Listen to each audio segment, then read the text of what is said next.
So I was watching the X Zone TV channel last night when I was abducted by aliens, and they kept repeating to me over and over again, simultv.com, simultv.com. What's simultv.com? That's what I asked them. They had it written on the side of their UFO. How do you spell that? UFO. No, I mean simultv.com. simultv.com. simultv.com. Right. simultv.com. Interesting that you were abducted by aliens in a simultv.com UFO last night. Oh, yeah? Yeah. Now that you mention it, I remember now last night I was awakened from a deep sleep. My great-grandmother was standing there. She said she'd come from the hereafter to tell me about simultv.com. She even spelled it out for me. simultv.com, sonny boy. simultv.com. simultv.com, sonny boy. Wow. Yeah. Guys, you'll never guess what my psychic guru just told me. simultv.com. Exactly. Are you guys psychic too? Of course. We all know about simultv.com. simultv.com.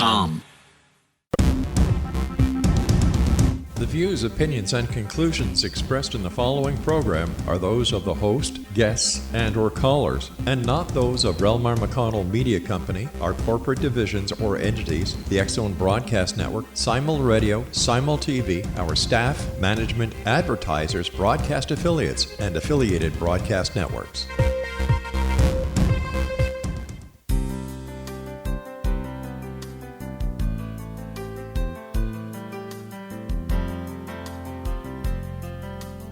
Welcome to Mission Evolution Radio Show with Gwilda Wiyaka, bringing together today's leading experts to uncover ever-deepening spiritual truths and the latest scientific developments in support of the evolution of humankind. For more information on Mission Evolution Radio with Gwilda Wiyaka, visit www.missionevolution.org. And now, here's the host of Mission Evolution, Miss Gwilda Wiyaka.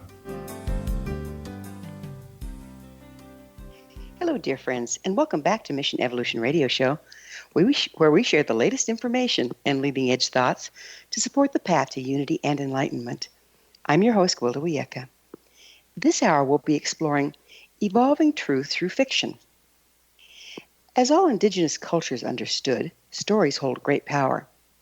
Through seeming fiction or myth and legend, storytellers implanted expanding possibilities into the group consciousness of their people.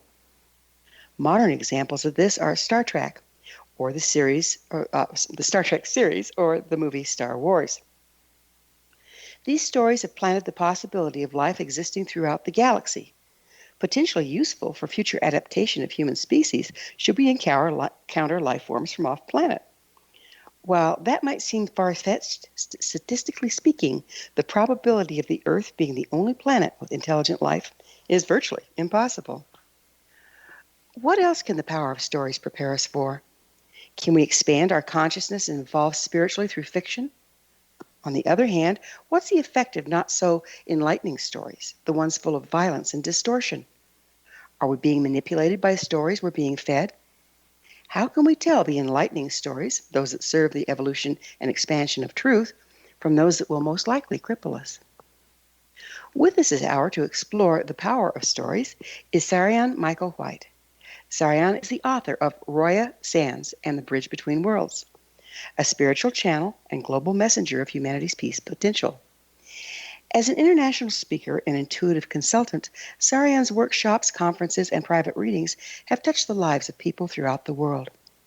SARYON has taken the truth-telling through fiction approach to convey a series of highly relevant teachings through his new spiritual adventure series titled after the main character, Roya Sands. His website, royasands.com. SARYON, thanks for joining us on Mission Evolution. Yes, thank you for having me. What's your educational background? Well, I am very self-educated. I have always loved to read. I've done my own research since I was very young. And even though I've had some college, most of my background of really relevant education came from my own research and seeking out mentors. I've had mentors that had PhDs, people that were very highly adept at different skills. And that's really fed into quite an unusual educational experience that's taken me all over the world. What is an intuitive consultant? Well, intuitive consultant is kind of it's a baseline term for what I do. I work intuitively as a coach. I consult people about things going on in their lives. But that really ranges into a lot of other things that more often than not reaches into other realms of experience, especially where we can experience our spiritual guides or a form of divine overlighting guidance that is at work in our lives. So one of the things that I do with people is I introduce them to their spiritual guides, and often I will channel their guides to them, for them, and give them awareness of how the guide wants to work with them in life. So what education is required to become an intuitive consultant? Well, I got inspired when I read a book called Opening to Channel when I was 17 years old by Sanea Roman and Dwayne Packer. And that book is still one of the most highly recommended and best resources for people wanting to learn how to channel their own spiritual guides. And when I read that, I knew that that's what I wanted to do with my life, that I wanted to channel and bring through new concepts of spiritual science and awareness for people. I didn't know that I was going to be doing it as a private consultant. That came a bit later when I was approached by a whole group of ascended masters that appeared to me in meditation and basically said, we want to start channeling through you, and we're going to have you doing individual sessions for people. That was a surprise to me at the time. And from that moment forward, I was receiving an in-the-moment direct experience of training from these ascended beings. So I like to think of it as on-the-job training. So you indicated your work, you're indicating your work and teachings are channeled. What exactly do you mean by that? Where are you getting your information? Well, I've always been kind of a visionary and have gotten a lot of information through dreams. I have an ability to travel out of body, which over time I've been able to use that to travel into the future, into the ancient past, into parallel versions of Earth. So some of the information that I bring through and that gets woven into the stories that I write comes from those kinds of remote viewing out-of-body experiences. But then I'm also aided and assisted by spiritual guides that are, in the case of this fiction story, quite literally inhabiting the roles of the characters that I'm writing about, So and helping me like a creative team. Do you have shamanic training? I would say not so much in this life, but I have been gifted with memories from other incarnations that have shamanic training. So I do have experiences with shamanic abilities, and I have led people through shamanic processes, and that just comes spontaneously. It's not something that I learned from a teacher in this lifetime. So your name's SARYON. That's rather unique. Where'd you get it? What's its origin? Well, I received that name through a channeled reading with a spiritual master named Louis Dupree, and he received that name for me as an angelic name, and it answered a question that I'd had since I was in my mid-teens. I was 22, I think, when I received that name, and I had been asking and praying to God, like, please reveal to me another name that resonates with my soul, because I believe I have another name other than my earthly name. And so I adopted that and became part of my full name now. SARYON Michael White. Michael White is my birth name. It's a common concept among indigenous people to have a spirit name. Is this like a spirit name? Yeah, I would say it is like a spirit name. So where exactly are you getting your information? If you don't have any shamanic training to make it clear to you who you're talking to, how can you tell? Oh, I know exactly who I'm talking to. I always know who I'm talking to. I have very, very clear discernment, and I'm also able to not just receive the information from in the body, but I very often will travel out of body and see these guides face-to-face in their realm. So I know a lot about the beings that I'm working with. The Master Jesus was the first Ascended Master teacher that came to me and overlit my training, and then gradually he began to introduce me to other masters and angels, and it just became a process of integrating with more and more of what's available to humanity to source our evolution. So there's the good, bad, the ugly spiritually out there. You're able to tell that the information you're coming from is a reliable source, that they aren't just putting on a face? Yes, because that was one of the first things that the Master Jesus did with me, is to give me a very highly accelerated and advanced training in discernment So I was shown the different types of beings that are acting to deceive humanity. I had experiences with them. I saw how their consciousness works. I saw the methods they use. And my discernment evolved very, very quickly after that. And I've continued to have experiences over time where I am able to discern less than light energies that are manipulating in various ways. So there's a pretty clear line of distinction for me, whereas the line might be still blurred for people that don't have this level of discernment. It's very easy to distinguish from where I'm at now. You know, some people tout their latest, greatest ideas having been channeled when indeed it's not. How can our listeners tell the difference between actual channeled material and counterfeit? That is a really good question. I'm thinking about an experience I had where I actually received a channeling from a group of beings that wanted to work with me. And it was enticing, it was interesting, there was somewhat of a love vibration in it, but something was also a little bit off. And so I went to Archangel Michael, who for me has been like a kind of a clearinghouse that has helped me to vet information when I have on occasion had contact from guides like this that are, you know, might have a little bit of an agenda. They're not coming from the highest realm that I normally communicate with. And so Archangel Michael was able to show me, okay, this is what the agenda is of these beings. This is where they still have some attachments in their consciousness. This is what you need to look out for. And once I was cleared of any attraction I had to their energy, my discernment went up to an even higher level. And I haven't had any kind of interference from beings like that wanting to work with me again, because I can see through their agenda. And that was a really long time ago. But, you know, the angels and the archangels have been like a clearinghouse. Pretty much any being that works with me has been vetted through those energies. Well, we're going to have to take a short pause here pretty soon. But on the other side of the pause, I'd like to get a little bit deeper into the archangels, what they really are and what we're dealing with there. Are they metaphorical? Are they actually things that fly in on wings? It's a fascinating subject. So it is time, however, for a commercial break.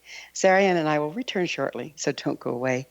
You're listening to the Mission Evolution Radio Show, coming to you on the X-Zone Broadcast Network, www.xzbn.net.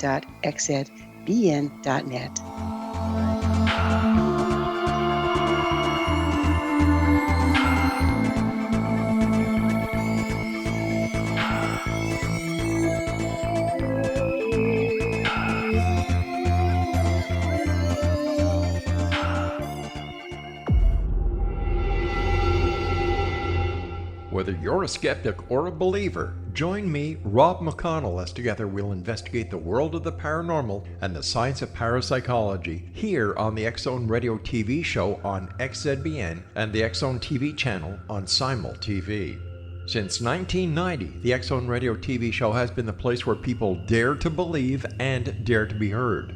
Together, we'll investigate UFOs, aliens, ghosts, Bigfoot, psychic phenomenon, lake monsters, conspiracy theories, government cover-ups, the truth embargo, alien abductions, ESP, haunted locations from around the world, and so much more. With over 28 years of broadcasting and more than 4,500 individual guests, the X-Zone is truly a place where fact is fiction and fiction is reality, as evidenced by the credibility, integrity, and professionalism of the guests that we bring to our international audience. If you have seen a UFO, had a close encounter, seen a ghost, Bigfoot, lake monster, or a story that you would like to share or have investigated, contact me, Rob McConnell, by sending me your email to xzone@xzoneradiotv.com, or you can call toll-free 1-800-610-7035, extension 143, and on Skype, X-Zone Radio TV. For more information on the X-Zone Radio TV show with yours truly, Rob McConnell, visit www.xzoneradiotv.com or www.xzonetvchannel.com or simultv.com and xzbn.net. Until next we meet here in the X-Zone from our broadcast center and studios in Hamilton, Ontario, Canada, always remember, X-Zone Nation, keep your eyes to the sky and your heart in the light.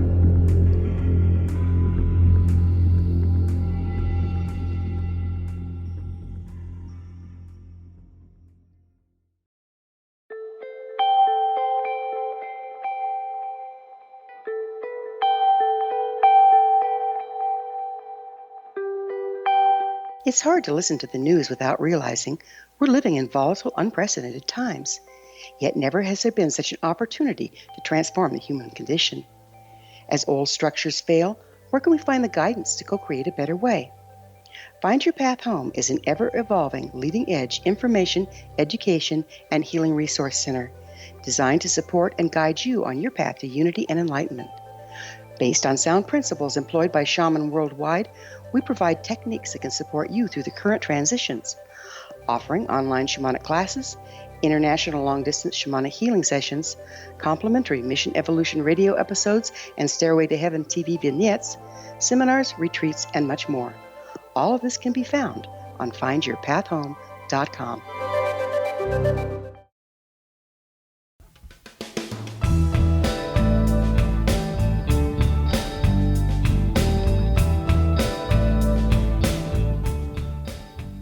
Welcome back. This is the Mission Evolution radio show dedicated to unification and evolution of consciousness. To stay abreast of all the wonderful information and tools we have to offer, visit our website, missionevolution.org. I'm your host, Gwilda Wiyaka, and our guest this hour is SARYON Michael White. His website, royasands.com. As promised, let's talk a little bit about angels. Are they literal? Are they archetypical? What's your understanding on that?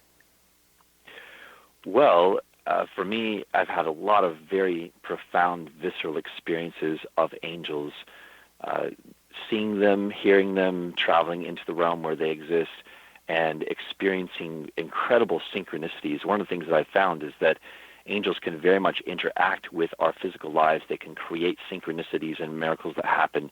So when you acknowledge their presence in your life and you talk to them, you acknowledge them, you give thanks for them, it creates a reciprocity that starts to show up, and then they will let you know that they are there and that they hear you and that they're responding back and that they are a part of your life. So that's a real experience for me. It has been for a long time. But if you want to talk about the origins of them, going all the way back to the very first movements in creation that gave birth to creation itself, these were movements and creations of sacred geometry. And so the original sacred geometric pattern of creation created an experience, an awareness, a matrix where there were many points of reflectivity, and those points of reflectivity became the first beings, and those first beings were angels. That is the origin of the angels, the beings that come from within that pattern, that hold it sacred, and that co-create with the one through that pattern. So the angels, in a way, they represent an aspect of that original consciousness that is always there to guide us back into alignment with the original creation pattern, which is one of harmony, balance, and unconditional love. But wasn't Lucifer an angel? Yes, that is true. And from my experience of reading the Akashic records of the universe, the Lucifer rebellion did in fact happen. I don't know how accurate the depiction of it was from biblical sources and other sources, but what I saw was that Lucifer was a being that sought to manipulate and distort the creation pattern and to create a separate reality with it. And as a result of doing that, Lucifer was not kicked out of heaven, but was allowed to do this, was allowed to create this experiment. And even though it wreaked havoc on creation, more good has come out of it than evil, because it has given birth to a whole new vibration of consciousness that is based in compassion, self-love, self-mastery. And so, as I understand it, that particular being, that entity, that energy, is no longer able to influence our reality. It's been cordoned off and quarantined. And even though there are still ripple effects that are rippling through the matrix that are being sorted out, that are left over from that rebellion, we are well on the other side of this original event that wreaked havoc in our universe. Well, how can you tell that the experiment is actually done and that who you're talking to isn't Luciferic in nature?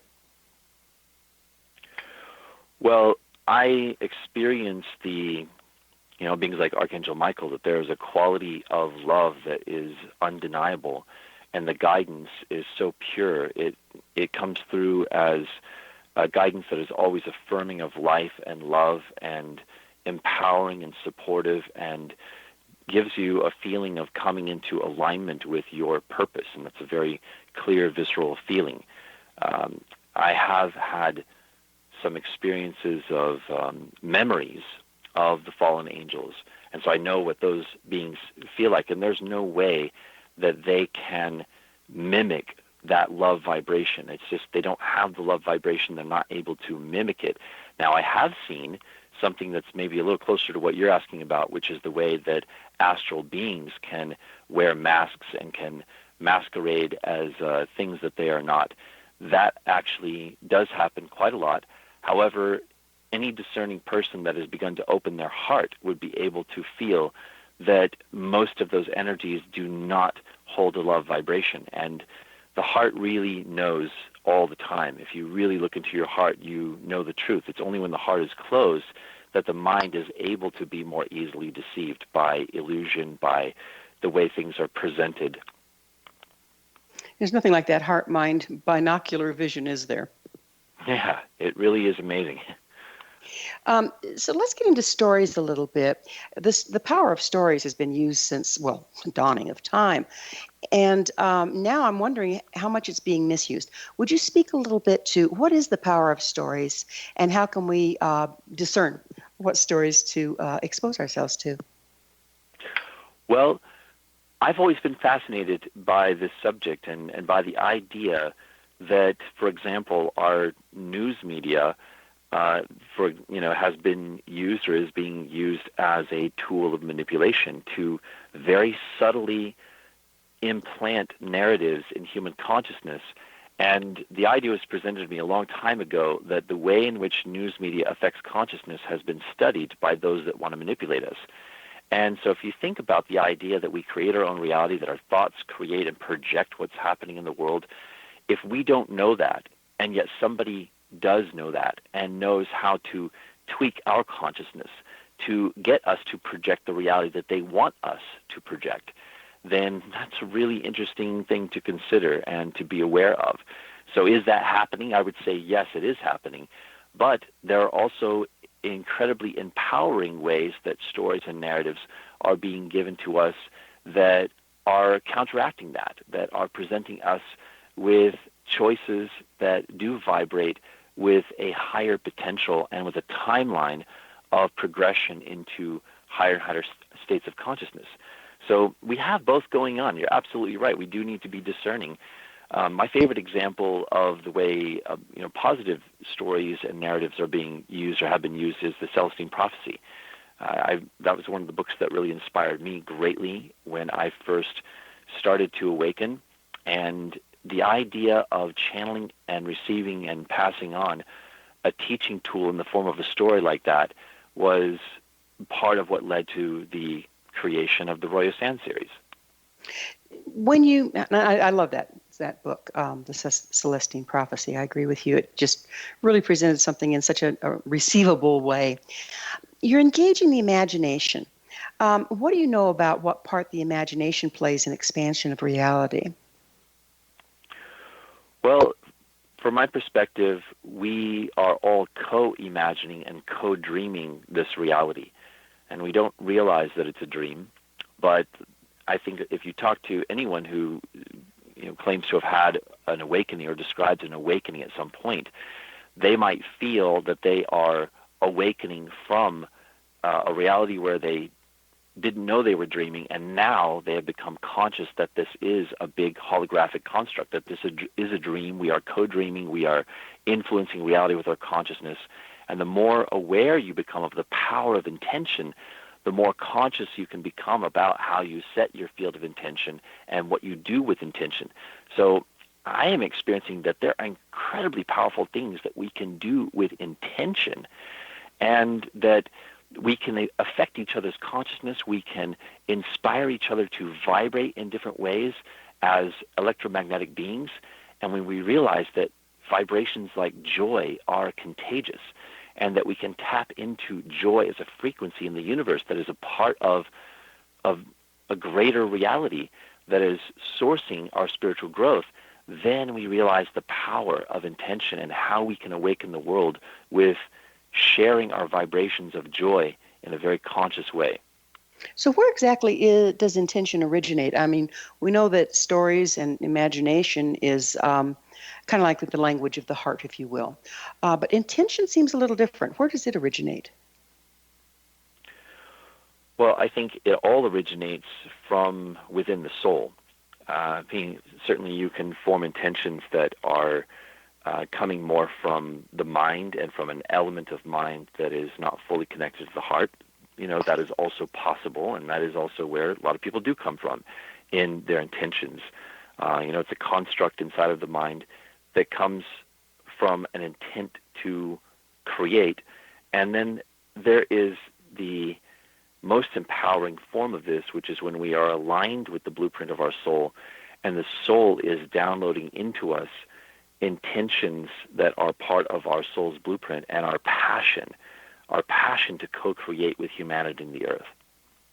So you're kind of talking about the difference between a life purpose that came when we came and a mental construct of working your will into the world. Yes. How can you tell the difference? Well, those two things can be aligned or they can be misaligned. I think a lot of what we are doing is to align our self-will with what we would describe as an element of divine will that is at work in our lives. So how can you tell the difference? Well, when people are pursuing cravings, for example, they are following attachments. They are following the self-will desire to distract from alignment with divine will because of a fear of surrender, because of a fear of losing control.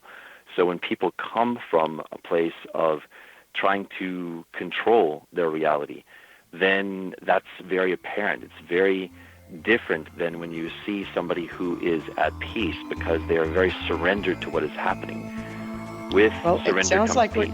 It's time for another short pause. We'll look at surrendering into peace on the other side. Saryon and I will return to our discussion on the other side of this break. You stay right there. This is Mission Evolution Radio Show.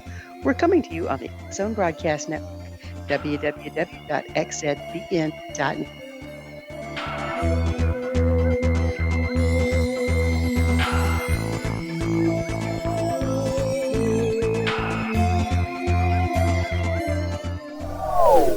They are here, and they've been here for thousands of years, making their presence known in the shadows. They might be seen by a lonely motorist on a deserted road late at night, or by a frightened and confused husband in the bedroom he is sharing with his wife. But who are they? What do they want? Why are they here? Perhaps most concerning, has the government been aware of their presence all along? The new book by Ellie Marzulli, UFO Disclosure, the 70-year cover-up exposed, delves into the world of UFOs. Can full disclosure be soon? Order now and receive a free hour and 37-minute DVD on the UFO phenomenon. UFOs are real. Get both the book and the DVD, a $40 value, for only $19.99. To order your book and DVD today, go to lamarzulli.net. That's LAMARZULLI.net. Rob McConnell here, presenting an overview for Nicholas Paul Jennings, author of a fascinating book, Amen. It presents facts revealed by Egyptologists, facts that enable us to understand why Amen is the beginning of creation of God. It provides recommendations for religious leaders of the major religions to unify their beliefs and teach the Word of God. Love one another. Amen informs people how mankind conceived God. It was the Egyptians that developed the concepts of a soul, a hereafter, and Son of God. And finally, after the worship of many gods, they conceived the belief in one universal God, the maker of all there is. For more information, visit www.futureofgodamen.com. That's www.futureofgodamen.com.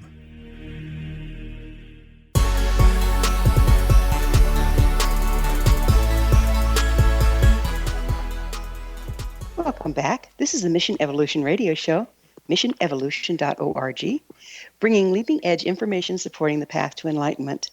I'm your host, Wilda Wiecka. We're speaking with SARYON Michael White, his website, royasands.com. SARYON, I'd like to get in a little bit, back to the story issue. How can we use stories to expand our reality? Well, I think that the most powerful and most basic concept of this might come down to affirmations. If you look at the power of affirmations as a way of creating a narrative for yourself, that gives you a good understanding of how we can build upon that ability to command a higher potential and to call forth a higher potential that becomes a guiding force in our lives. So I think that when we talk about fiction stories, for example, we're talking about tapping into potentials that already exist, that already have a future that is reaching back to connect with us as a guiding force. I come from the perspective that we are not living through time in entirely a linear way. This is not time moving from the past into the future, that actually an already existing future is having a causal effect on the past.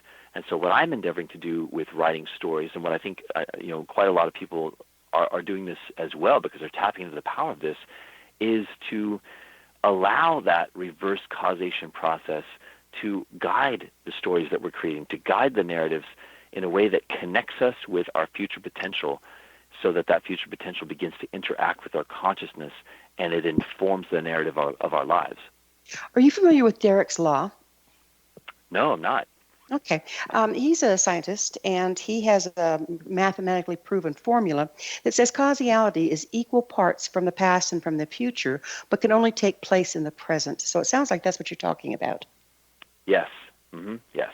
So if we're writing stories in the present for ourselves, we're sitting there daydreaming, or how about children doing make-believe? Isn't that a natural way of working with these stories in the present to recreate our future? Yes. Yeah, there's a lot of recreation. We're constantly recreating ourselves and recreating reality in our own imaginations. And once you realize your power to recreate yourself in each moment, then you start to live a different life. You realize that you can reprogram yourself out of any of the limitations and the residue of old, more limiting beliefs that we may have inherited or were imprinted with from earlier generations that didn't have this same knowledge about our ability to create reality with our consciousness. So doesn't that just about make psychics obsolete? Well, that's an interesting question. Because it seems like we're doing that more rapidly and more profoundly now than in times past. And so we're literally changing the future. How do they read that? That's absolutely true. Personally, I think that the people that can play the most valuable roles as coaches, as influencers, even though they may be employing some psychic ability, that's just one element of what people do that are acting in that capacity to empower somebody's growth. I personally wouldn't go to somebody who is just claiming to be a psychic or is there to provide psychic information, because you're right, anything that anyone sees has only a possibility of coming true, because you can recreate yourself in any moment. The very first time I had a reading, somebody predicted something and I saw, wait a minute, that's not what I want to happen, and I changed it. Well, that doesn't necessarily mean that what they saw was not true. It might have been true until I made a different decision. So I think it's still helpful to have lots of different perspectives. But to be the devil's advocate, what about the psychic tells you a story and you buy into it and create it, even if it's not your liking? That also happens, and I would always suggest that people be very discerning. I know when I work with people, I support them to recreate themselves, and I think that any good coach would do that. If somebody was not honoring the integrity of the other person's sovereignty, then they might just feed you a story and not seek to empower you to recreate yourself.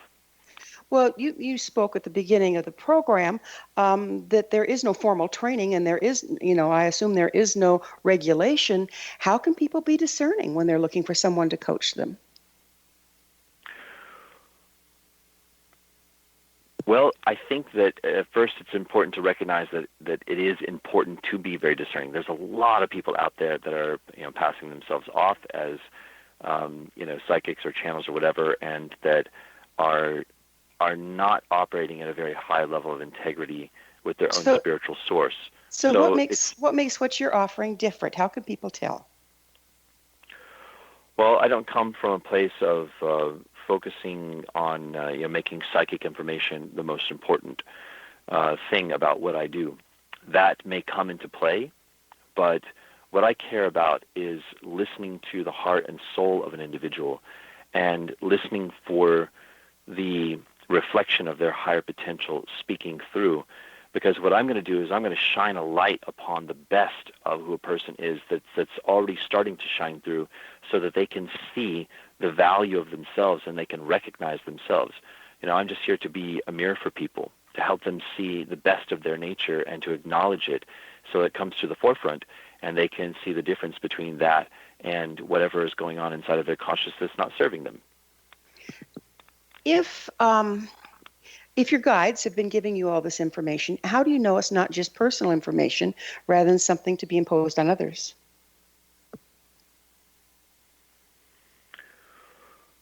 Well, the kind of information that comes through, it's interesting because I know that there are a lot of psychics that give readings that are kind of prediction-based, and that's not really what I do. The guides that come through me are supporting people to feel the truth of who they are in a way that is it's a visceral experience for people. And people usually find that there are confirmations and synchronicities where they've had an awareness of something and they didn't have anybody else that was there to mirror that back to them, because it was an inner experience, it was something subtle, it was something that was coming through their inner senses. And a lot of what happens when I work with people is that the guides will bring through an awareness or a description of reality that person maybe has never shared with anybody, or it was an inner experience for them, and so the information validates their actual inner experience. It doesn't lead them away from their experience. It validates it and it confirms it so that it helps them to feel the strength of who they are. And again, how, what turns you around to use this on behalf of others versus using it as a personal growth and development tool?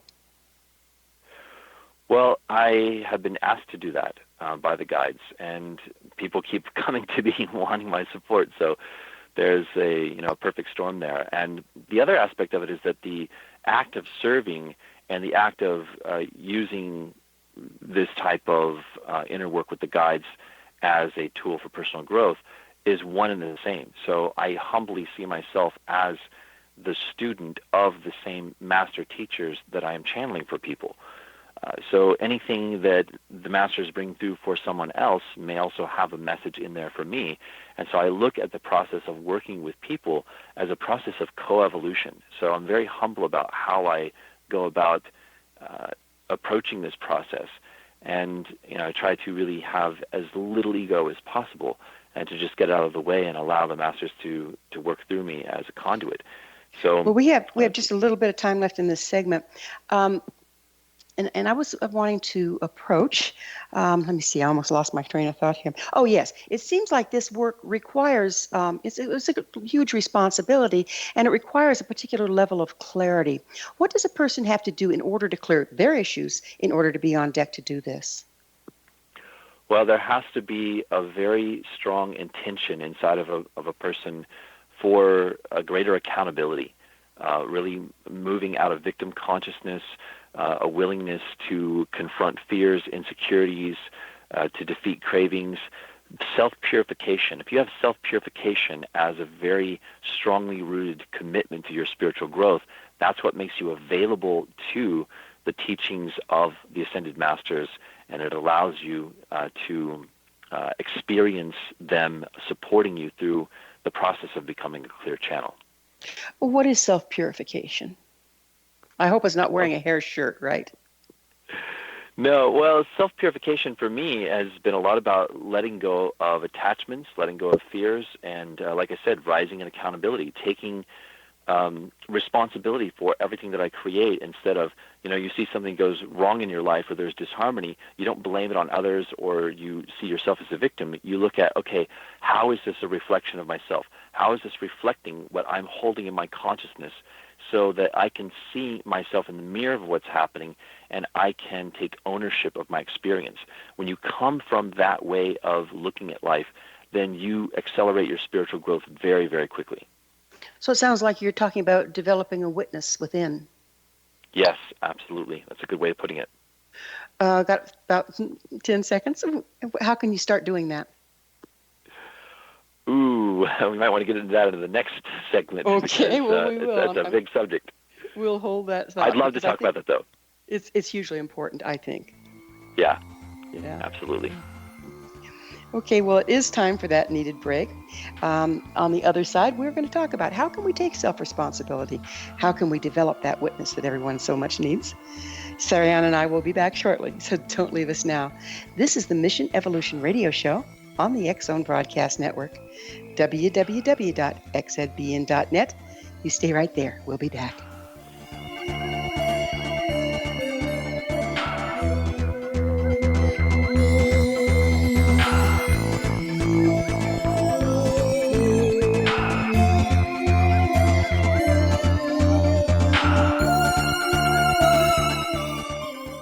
You have heard of the X-Zone? Now watch it on Simul TV, plus 500 video games, live TV channels, free video on demand, worldwide, and more.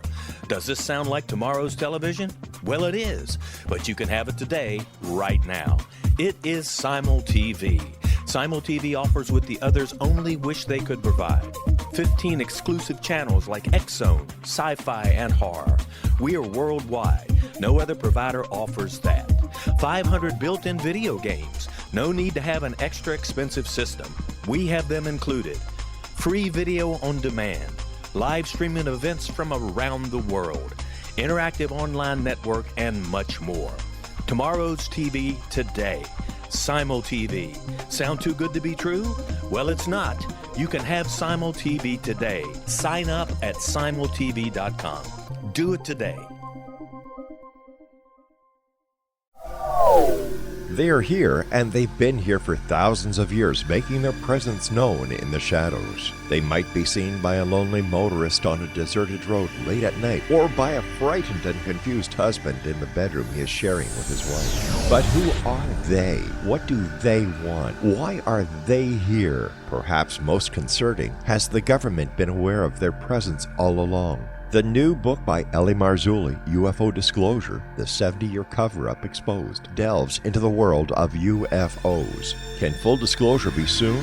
Order now and receive a free hour and 37-minute DVD on the UFO phenomenon. UFOs are real. Get both the book and the DVD, a $40 value, for only $19.99. To order your book and DVD today, go to lamarzulli.net. That's LAMARZULLI.net. So I was watching the X-Zone TV channel last night when I was abducted by aliens, and they kept repeating to me over and over again, simultv.com, simultv.com. What's simultv.com? That's what I asked them. They had it written on the side of their UFO. How do you spell that? UFO. No, I mean simultv.com. SIMULTV.com. SIMULTV.com. Right. SIMULTV.com. Interesting that you were abducted by aliens in a simultv.com UFO last night. Oh, yeah? Yeah, Now that you mention it, I remember now last night I was awakened from a deep sleep. My great-grandmother was standing there. She said she come from the hereafter to tell me about SimulTV.com. She even spelled it out for me. SIMULTV.com, sonny boy. SIMULTV.com. SIMULTV.com, sonny boy. Wow. Yeah, Guys, you'll never guess what my psychic guru just told me. SIMULTV.com. Exactly. Are you guys psychic too? Of course. We all know about SimulTV.com. SIMULTV.com.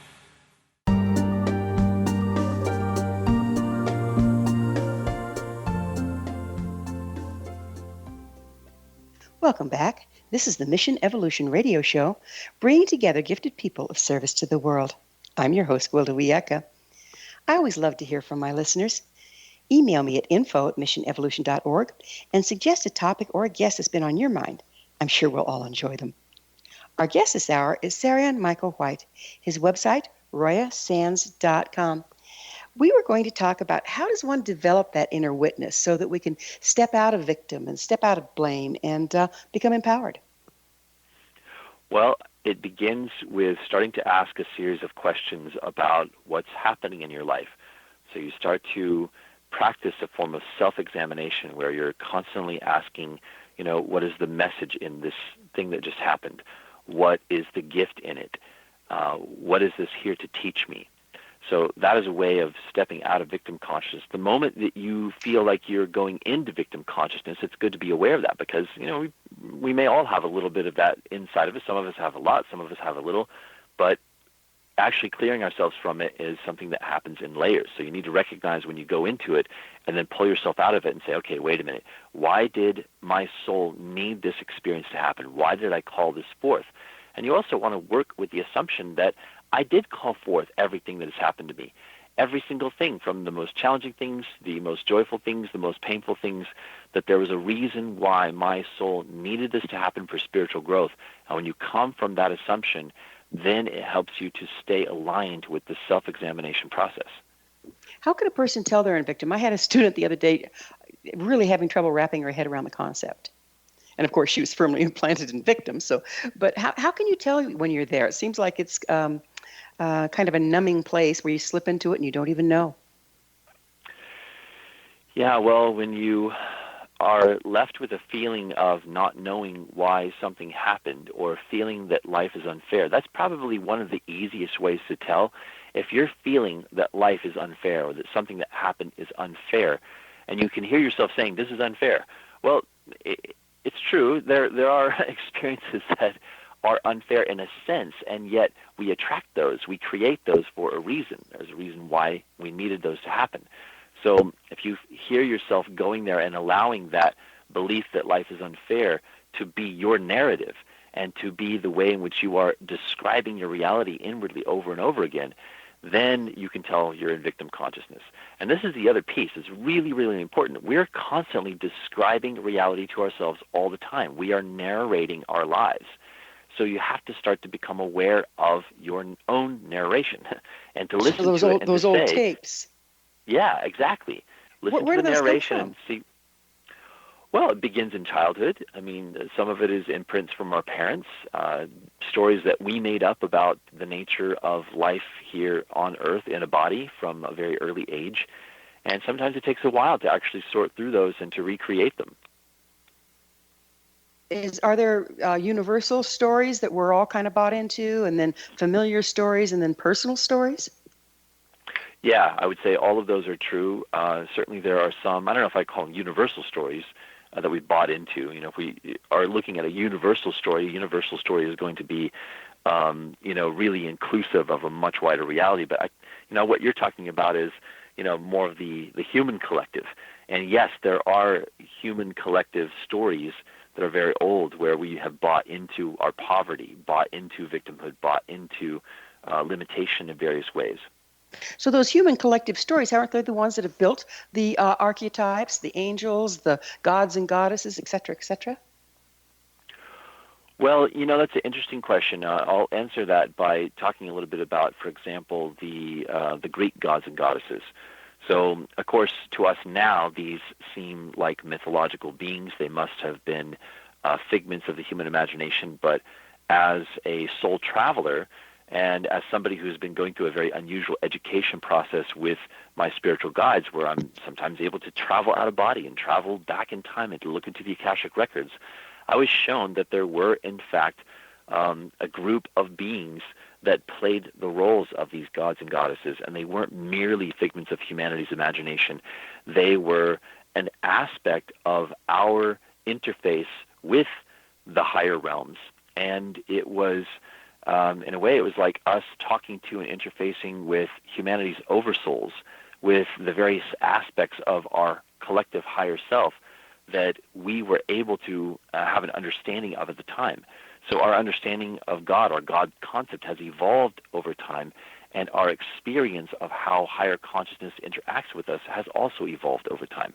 So there was something to it. It wasn't only mythology. I mean, it's a much bigger story that we don't have time for now, but this was not only something that we imagined. It was being co-imagined with us by these higher beings. So it sounds like you're talking about bandwidths of frequency, that each archetype was a living bandwidth of frequency that then took on that persona for us in our myths and legends. Yeah, that is a good way of describing it. I mean, that is certainly one way of describing it. Well, you say we've evolved spiritually, but it looks like it's gotten pretty doggone dogmatic to me from the times that we interfaced in that way to when we go into the Bible-thumping era. Well, they say it's always darkest before the dawn, and I think that we are having a little bit of that. We are approaching the dawning of a more enlightened era, and I wouldn't say that dawn has happened for the masses yet. Right now, for the masses, it's like it's darkest before the dawn, but there are maybe some more advanced human beings that have already sort of crossed the threshold and are bringers of light, and that are showing us that there is another light-filled reality that we're moving toward, but that incoming light is also bringing up everything that doesn't resonate with light. Yeah, that's when you have to. That's when you have to roll up your sleeves, right? Yeah. So how do you see humanity's evolutionary potential? Well, I'm having a very real experience of that evolutionary potential in that, I'm having very beautiful experiences of empathy and connection with people and seeing through other people's eyes at times. And so there is a way in which the separation consciousness is starting to break down and allow us to have these kinds of empathic group consciousness experiences with each other. So I'd like to think that we're going to have more of that, and that the barriers are going to get broken down. There's a term in the book, Roya Sands and the Bridge Between Worlds, that speaks a little bit about this, and it's betweenergy. And betweenergy is a place of balance between every two souls and every two people, where you can't tell where one soul ends and the other begins. I've experienced between us. Yeah, I've experienced this increasingly, where the veil between personalities, personas, thoughts, feelings, empathies is thinning and thinning and thinning. And I've also noticed that some people find that very destabilizing. How can we find stabilization through this destabilization process? Well, it's a process where there are certain evolutionary pressures happening, because there is new light that is dawning. The betweenergy, the presence of betweenergy is increasing and being energized, and so it is causing a breakdown of the barriers. And so it's just through experience and through encountering these different experiences that we're being tested out of our separation consciousness. And yeah, some people might find that there are experiences that seem destabilizing in this evolutionary process, but it won't continually be that way. The fear comes up, the resistance comes up, and then it abates, and then it gets handled in different ways, and the next experience they have of opening is different. What are your hopes for humanity's future? Well, my hope is, I don't believe not merely hope, it is informed by a very clear vision that has inspired me for many years now, and that is the possibility that we could experience the dawning of a lasting global peace consciousness, that we could actually see a peace arriving in our world that ends all wars, and that we could actually see that in this life, in the lifetimes that we're living now. I actually believe that that is possible, and that's what I'm working toward. That's a beautiful vision. How can we become, the listeners, you, me, all of us, how can we become a bridge to a more enlightened world? I think that one of the most powerful things that we can do is to become more loving towards ourselves, to practice self-acceptance, self-love, self-compassion, and self-purification. If we purify ourselves of unloving thoughts and unloving ways, then we are giving the gift of our loving nature to the world, and that gets passed on through our ripple effect. So one of the best things that you can do is to change yourself and reform and refine yourself. You know, some people think like, well, how could I ever change the world? And some people are out there trying to change the world, and they don't realize that they need to purify themselves. Otherwise, everything that they do outwardly is going to also carry the resonance of their unloving consciousness. So when you purify yourself, when you become more loving toward yourself and really care deeply about your own health, your own heart, then you are going to be able to access the true tenderness and all-encompassing nature of love, because we're willing to give it to ourselves. So it goes back to the words over the gate to the temple, know thyself. Know thyself and be the change you wish to see in the world. Both very profound advising statements. Very profound. Yes. Well, it's been a real pleasure to visit with you. And as always, time has flown, but now we're out of it. SARYON, thanks so much for coming on the show. Yes, thank you so much for having me. It's been a pleasure. Our guest this hour has been SARYON Michael White, the author of Roya Sands and The Bridge Between Worlds, spiritual channel and global messenger of humanity's peace potential. His website, royasands.com. Remember to join our email family to stay abreast of all the exciting new things we have coming up at missionevolution.org. This has been Mission Evolution Radio Show with Gwilda Wiyaka on the X-Zone Broadcast Network, www.xzbn.net. Join us next time as the mission continues, bringing information, resources, and support to an evolving world.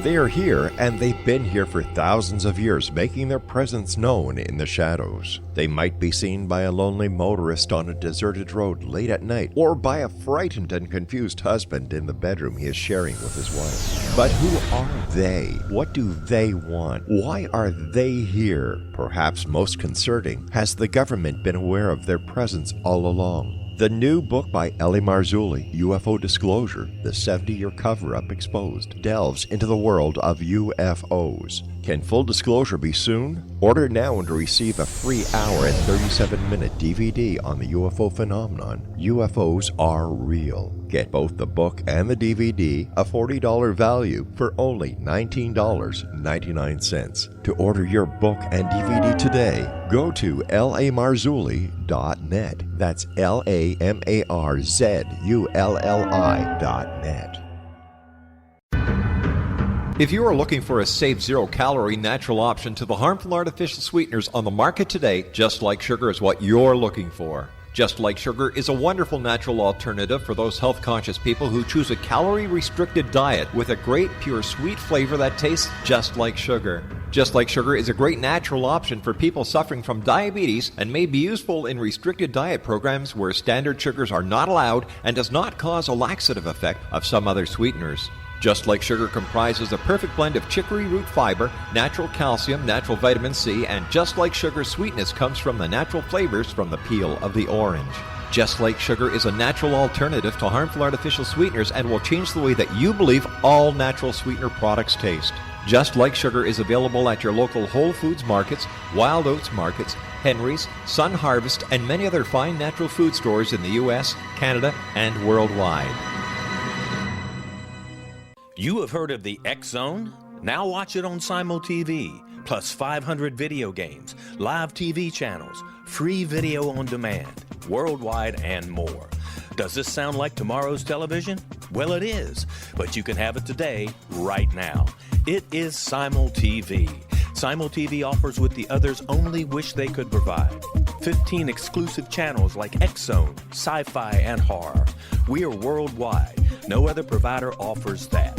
500 built-in video games. No need to have an extra expensive system. We have them included. Free video on demand. Live streaming events from around the world. Interactive online network, and much more. Tomorrow's TV today. Simul TV. Sound too good to be true? Well, it's not. You can have Simul TV today. Sign up at simultv.com. Do it today.